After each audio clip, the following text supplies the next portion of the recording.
Paano nga ba maglagay ng picture sa keypad ng ating messenger? Mamili lang po tayo ng message. At pindutin natin ang message. Hanapin ang settings icon. I-click po natin ang settings icon at pindutin ang theme.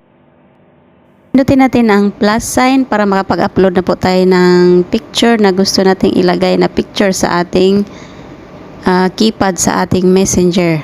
Drag nyo lang po yung picture para po makuha yung gusto nyo pong angle. At pindutin po ang next. At ngayon po, lalagyan po natin siya ng brightness. I-adjust lang po natin. Pwede po i-full natin, pwede din po i-low, pero mas maganda medyo maliwanag. Kapag okay na po ang brightness niya, pindutin nyo lang po ang done. Kapag napindot nyo na po yung done, ayan, babalik po tayo dito. At pindutin po natin yung apply para ma-apply na po siya sa ating keypad sa ating messenger.